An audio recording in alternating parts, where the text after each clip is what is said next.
Hi guys, hello everyone, and we are back at Sports Talk today. And today we have John with us for the discussion on the WTC final, which is 10 days away from us, and we all are excited that India will be back in their white jersey again.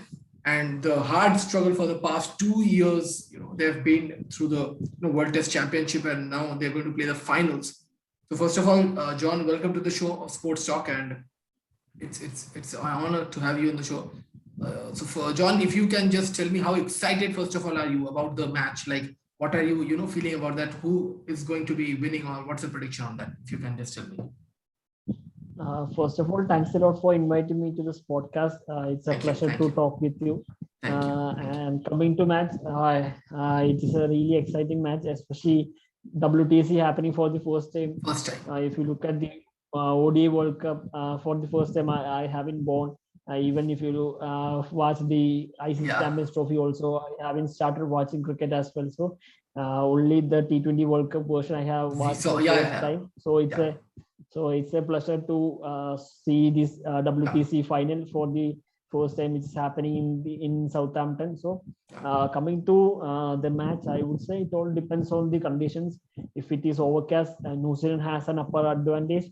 If it is a typical Southampton pitch, then spinners will be coming into the factor. So Ashwin Jadeja will be playing a factor as well, and New Zealand does not have that great spinner. So there is a missing. So it all depends. It all boils down to how the conditions going to behave on 18th of June. Yeah. So my first question to you for the day would be something about, look, we all saw the match of the first match against England and New Zealand, right? And we saw the result of a draw. But the point is, not only us, but more and all over the world, analysts are saying that New Zealand, what they did in the first innings with England was very good in terms of bowling, because Team Saudi took 6 wickets. The pitch was quite same, which was there for the second innings as well for both the teams. But Team Saudi used the crease, which we saw. He was using his crease, like sometimes bowling, close to wicket, sometimes going far from wicket, and he was trying to get in the get into the wicket, sometimes going out, and he got those 6 wickets. But while New Zealand came into the second innings of the match, while they were bowling the last innings, it didn't seem that it's the same team, or it's the same bowling lineup who is bowling against the bowling against England. Because when Root and Sibley, when Root came in, Sibley was fantastic in the second innings. Nobody could get an edge over him on that time. When Root and Sibley were batting, it was near about, we all knew that, okay, this is a draw, because New Zealand bowlers were not doing anything extraordinary. They were bowling in the same line and lengths, wherein there was nothing but happening. But same Team Saudi and the same bowling lineup, they were trying new things in the first inning. So what's your take on that? That is the New Zealand team, gotten caught up? Okay, like if you play aggressively or more defensively against them, they will be in a bit of trouble on that point. What's your thought on that? First of all, you need to think about that there was in Trent Bolt factor, because Trent Bolt and Southee has been the killer pillar of this New Zealand bowling attack for over the years. So and coming to Kyle Jamieson, he's coming out of New Zealand for the first time in longer format. So that factor is there. Then Colin de Grandhomme just coming from the injury as well. He missed the last home season. So everything, every player was in playing much cricket. Often, if you look at New Zealand history, they play less Test cricket. So this series is vital for them. More not winning the series, but for the preparation of WTC. And if you look at the both the innings, the way they bowled, even in the second innings, there was some uneven bounce, some luck factor was going with the English as well. The catches were going to the hands of the fielders. So they were bowling. Yes, they were bowling really well, but luck factor was with New Zealand, England, and we need to think about that one day was lost due to rain as well. So if one day there was one more day, that third day was playing, I think New Zealand would have won that Test match, because chasing in fourth innings is always difficult in England conditions. Even in 2018, we have seen how tough was India chasing even 190 score. So everything came together. So I believe New Zealand has lots of positives from the first test match, especially the way Devon Conway played, or even the rhythm Kyle Jamieson and Colin de Granholm was bowling in. So they have the positives to take in, and Trent Bolt might be playing the next test match. So he'll be getting that match practice as well. So I think New Zealand will be better prepared, and they don't have any injury issues as well. Apart from that Mitchell Santner incident, everyone was injury free. So that's another point we need to take. So I believe New Zealand has the positives leading to the World Test Championship final. Yeah. So, John, my next question to you will be something related to the Indian team now. Like, look, India has gone, they reached England, now they're in quarantine, they are in the stadium only, the hotel is with the stadium, so they are in the stadium. But the point over here is about, the players' mindset, because we all know, like, this team has played such a long, test series and they won it, and then they are here in the position, like we are here in the position. But the point is, they are not going to get a proper match practice. Now, this is while you are playing in England, like the most toughest condition around the world, if you say, I would say England, because the swinging conditions when it's, coming in rain, if there's a rain, if there's the conditions are overcast, like everything is depending upon condition. You cannot say the pitch is like that, because if the pitch is also good, if the condition is bad, like if there is overcast condition and there is a bit of wind, we will see swing, a lot of swing, and Indian batsmen will fall, in trouble. So what's your take? How should be the mindset Indian players should go? Because we all saw the post like pre-match conference which happened, I think, with Ravi Shastri and Virat Kohli. So they are quite positive, but still, I think Shubman Gill out of runs for a long time now. Like the England series which we saw, he couldn't impress a bit on, but yeah, he was very impressive in Australia. So that will be a positive. But in the IPL also, Gill was a bit of a struggling mode. So while he's going to open first time in England, so that's going to be something tricky for him as well. So what's your take on that? First of all, the break will be helping India as well.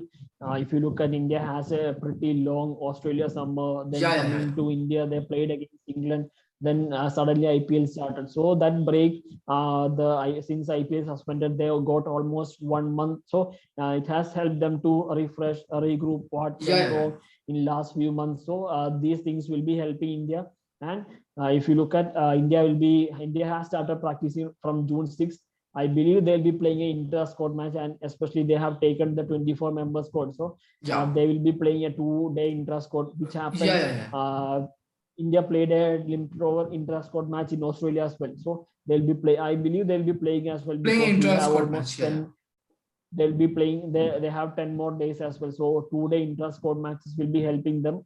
And coming to Shubman Gill, I think he's not a natural opener. He's the best bet at number 4, number 5.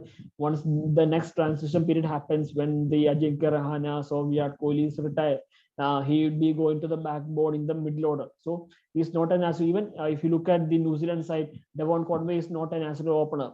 He used to play at number 3, number 4. So these kind of batsmen will be having a struggle early on the innings, and that was the one reason why Shubman Gill struggled against England at home. But he has that game to counter.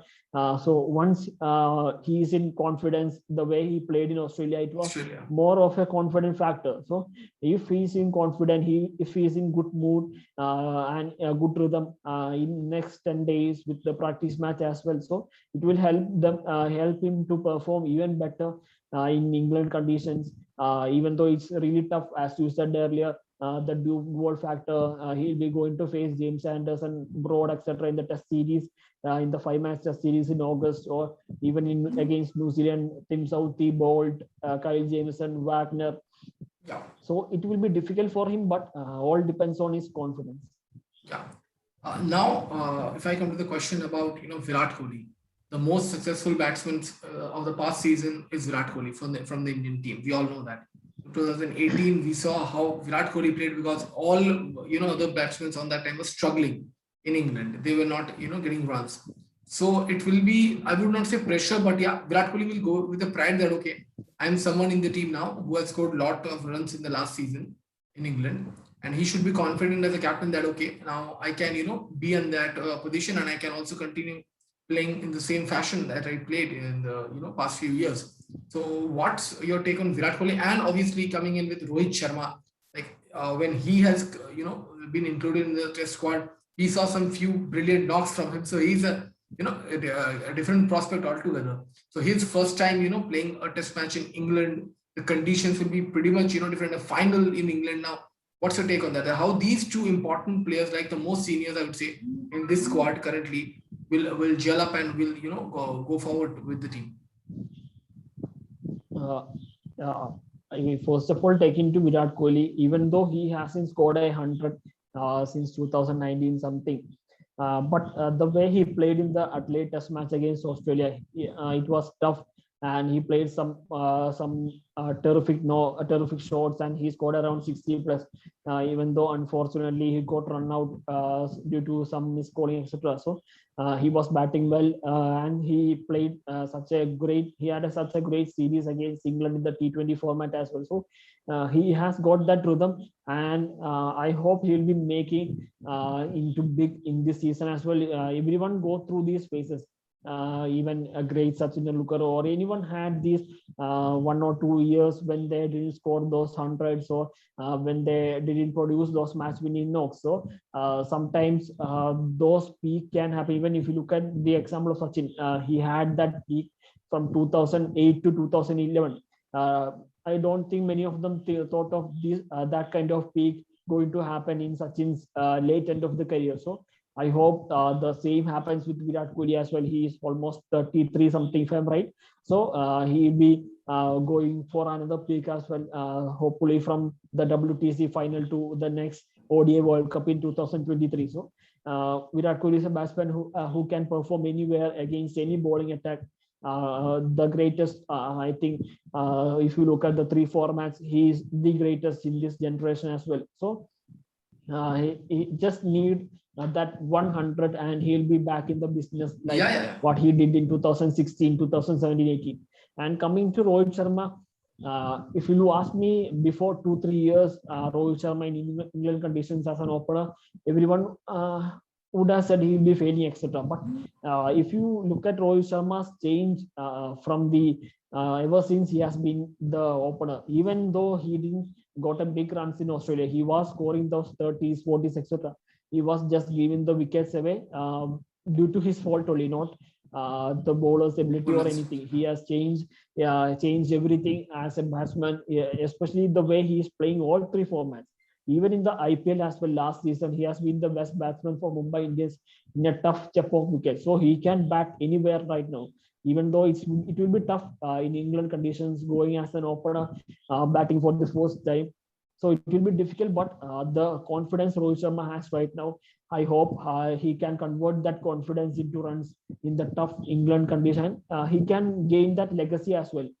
It's vital for Rohit Sharma to get that legacy in long format. He's such a great player, one of the greatest white ball players, and one of the, if you look at the opening department, if you make a OD11 in openers, it will be Rohit Sharma and Sachin Tendulkar. So the legacy of Rohit Sharma is almost stamped in the white ball format. He just need to take that legacy in the Test cricket as well. So it will be vital for Rohit Sharma coming up. Yeah. So coming back to the next question, John. Okay. So coming back to the next question, John. Now we will take questions from our fans. Okay, while we posted that you are going to come on, our show, the fans posted few questions, so we will take the fans' questions now. So is it like Ishan Sharif, at the rate Ishan Sharif, he's asking that is it fair that New Zealand gets some real Test match practice, that too in the same conditions in which WTC final is going to be played, while India heads straight into it? I think this Test match was scheduled even before when New Zealand before qualifying to the finals of VTC. So it was not made for the preparation of this VTC final. Yes, they might go through these conditions, playing Lords and Edgbaston. But even India has that opportunity to train for 10 days. They might play intra-squad match. So I don't think it will boils down to the preparation, etc. India has those 12 days. So I don't think it will be a major issue or major difference in the result, etc. The second question from the fans is Rohit is like at the rate Aditya 25209919. Rohit is asking that can Siraj find a place in WTC? Now this is a very important question. I was going to ask you this. That look, the prospect like each and every season when we go to England, we said about okay, bowling and bowling. Batting is okay, it's okay for India batting, but bowling. But this season, we all know what the Indian bowling lineup is and the prospects of Indian bowling lineup. We are not having the likes of Bhuvneshwar Kumar. He's being missed out just because he's not fully fit. First of all, he may not be fit fully for a 5-day test match or a long series or the WTC final. So we left him. Still, we have a lot of prospect with us. Okay, so this is very exciting as an Indian fan, cricket fan. That bowling of India, what we saw in Australia was devastating. So the bowling of India is so strong now. So what about Siraj? Like how he bowled in Australia, he took breath away from everyone. So what about Siraj? I don't think Siraj will be getting an opportunity. It will be a big surprise if he plays because the trio of Ishant, Shami, Bumrah has been the killer pillar since 2018. So it will be, even though Siraj has been in the prime form, he was the one of the difference in Australia, the way he bowled in the IPL, X4, RCB, etc. It was superb, but still, I believe Siraj might get an opportunity in the England Test series, especially 5 Test matches. There will be workload management, so rotation policy will be coming. So he might get opportunity during that series, but in the WTC final, I think India will be going with this pace trio. Yeah. So now the next question is from Harshit. And he's asking that who is the best opening pair, in your eyes, that will it be Rohit Gill or will it be Rohit Mayank? What's your call on this? I would say Gill will be opening with Rohit because Gill deserves that spot. The way he played in Australia, it has been fantastic. So I believe Gill deserves to play. Even he didn't had a great series against England or in IPL. So I believe these two guys, we need to back Gill as well. He is the future. He's just 21 something. So he has almost 15 years with left for him. So we need to back Gill as much as we can. And he will be producing those match winning performances like he did in Gabba. He will be doing many more such innings. So we need to back these talents. Now, the next question is not related to the WTC, but Shivani Shukla has, asked us that who do you think will lead Team India after Virat Kohli and why? It's a tricky question right now. We don't know when Virat Kohli going to retire. The few names will be Shreyas Iyer, then Rishabh Pant. Now I will add something only to the test. Like Shreyas Iyer is not a test. He has not played test for India now. So only if we were talking about WTC, so it's a test match championship, right? So let's talk about test. Who you think will be the next Indian test captain for first? On that note, I think it's a tough question to answer because if you say right now, it will be Rishabh Pant. The way he played in Australia, he'll be the next big thing. So eventually he'll be the captain. But we can't say how his career going to span out in next 5 years or when Virat Kohli returns. The few names, the suggestion will be one will be Prithvi Shaw will be there, one will be Rishabh Pant, one will be Iyer in limited overs, especially in ODIs. Then Shubman Gill, another name. So these 4 names will be there. We don't know when Virat Kohli going to retire, especially when he will be hung in the captaincy, maybe after 2025 or 2023 World Cup. So it all depends on when Virat Kohli retires. Even there is a factor of KL Rahul as well in limited overs. So it all depends on how their career going to span out in next 5 or 3 years. Yeah. So now coming back to this KL Rahul thing, like look, we are seeing that there is a second Indian string squad who is going to Sri Lanka, right, in the month of July. So they will be having a series here, and we are taking more than 20 players into this England squad, and I know that this is going to be something about with the WTC final, and then eventually we'll let into the test match. But I don't if you personally ask me, I was not seeing KL Rahul in the test squad because we have got a lot of batting options. Okay. I think it is something, extra cautious of Indian batting that he has been taken on because look, already Mayank will be out. Okay. We are saying Mayank out. Hanuma Vihari, I think, won't be featuring in the playing 11. Okay. In the first, like in the WTC final at least. We don't know about the 5 test matches, but yeah, for the WTC final, he won't be featuring. So, there are prospects in Indian batting. So, why did KL Rahul has been taken to? What's your call on that? I think if you look at, we have 6 test matches in England summer. We all know what happened in Australia. Everyone getting injured.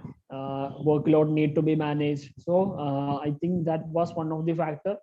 And if you rule out, we can't rule out this KL Rahul factor from the test matches. He can be a mid-order batsman. He can be an opener. So he gives that flexibility as well in that side.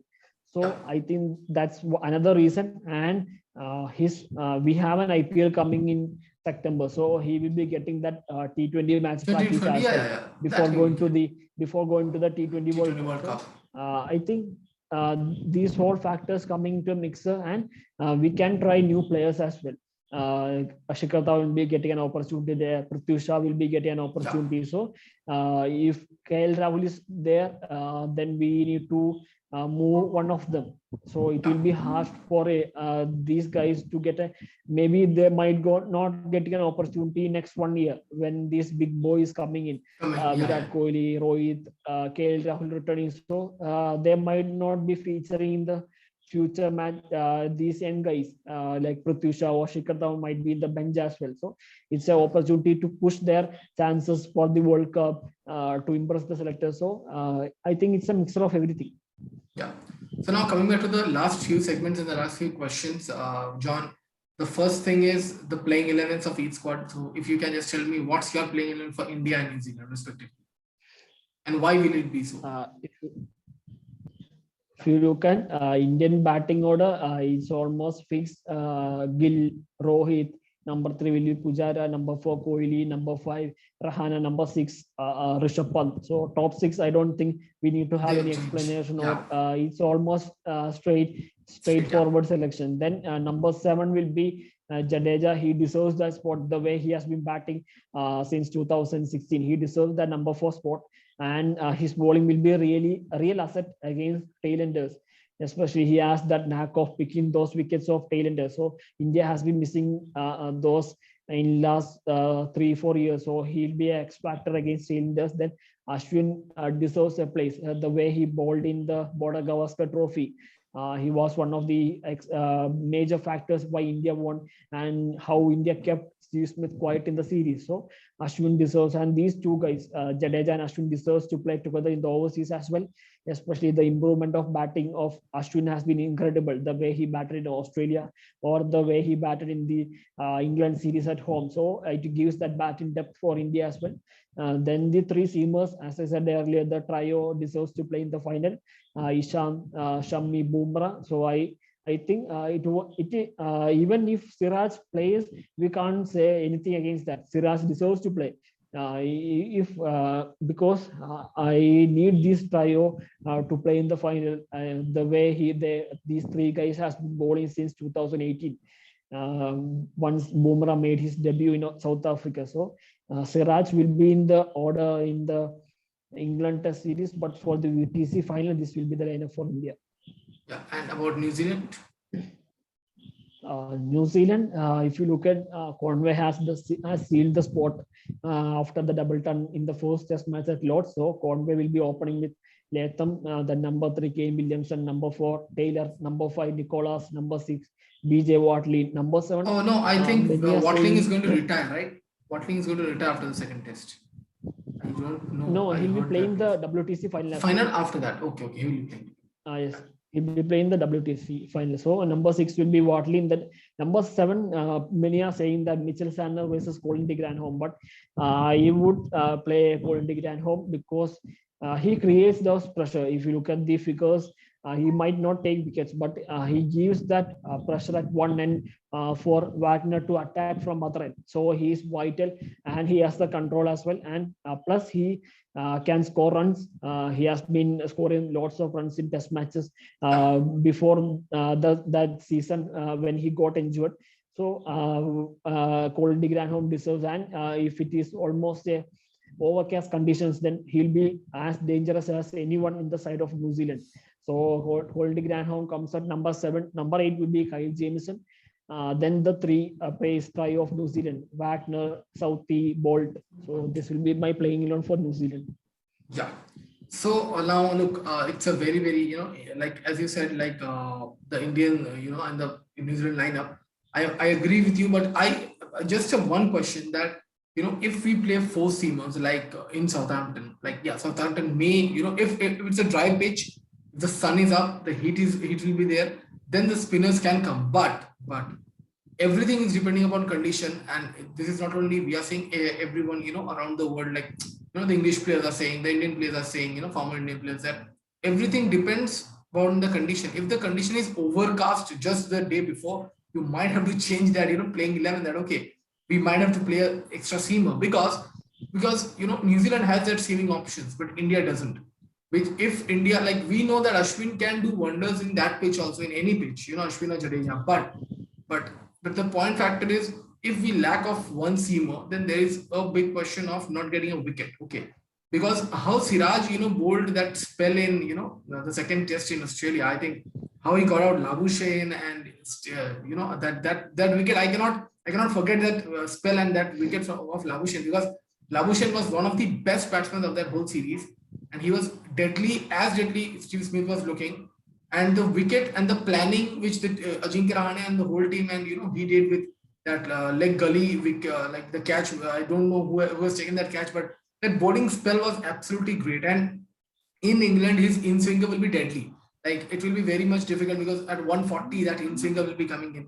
So I will definitely replace from my playing 11 Ishant Sharma and put in Mohammad Siraj, and I will go other everything will be same for me.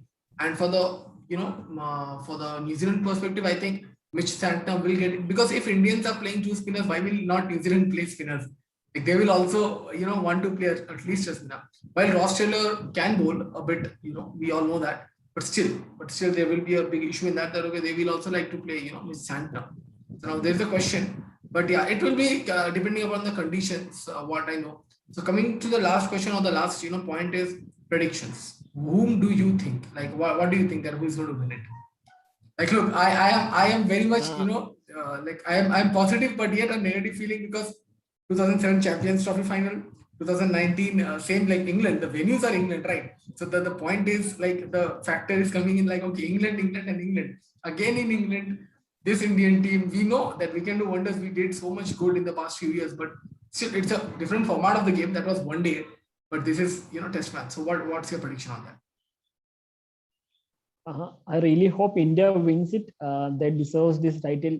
The way this team under Virat Kohli playing since 2014-15. Yeah. I think when MS Dhoni retired, the team was number 7. So from that, he made this fast bowling group, this spin department, or even especially the fast bowling group, the rise of Siraj, the rise of others, and the system under Rahul Dravid for India A. They give those players lots of series to go abroad. They have toured New Zealand, they have played in South Africa. So all these guys, it's a mixture of everything. The success has been the mixture of from BCCI, from Rahul Dravid, NCA, Ravi Shastri, Kohli. So the mixture of everything deserves this WTC final. But as we discussed earlier, it all boils down to conditions. If it is overcast, then it will be slightly difficult. And the toss factor, it's not easy to chase down, even though we chase those big totals at Gabba. These things might happen only once in 10 years, or once in the generation. We might see a Kushal Pereira's knock, then Ben Stokes, then Rishabh Pant. we can't. Then Kyle Mayers from West Indies as well. We don't see this often, so it won't be easy to chase down a target in fourth inning. So it all depends on toss factor, how the conditions going to be in Southampton. But I really hope India wins the WTC final. Yeah, we all hope that all of the country, we all want that India should win. They should lift the first ever WTC trophy. But yeah, fingers crossed, we have lifted the first ever T20 World Cup. So we should, actually take this away from New Zealand. While New Zealand is a very, very tough team to be beating on, I think. But yeah, still we need to see what happens from 18th of this month, like 10 days to go from now. And John, we will definitely meet after that for the discussion of how India played or how New Zealand played. Who has won it? Let's see what happens. Thank you for your time, John. Thank you for your time. It's a pleasure to talk with you. I really hope you guys should talk about India. Great people in the channel. Yeah, yes, and you'll be getting lots of great people in this channel, etc. Thank you, and I really hope that we should talk about India winning it, and we should smile like this. And okay, like Virat Kohli played well, or anyone who the playing 11 played well. Oh. Nice. Hopefully we can after 22nd of June. June, yeah. Oh, yeah. Thank you. Thank you.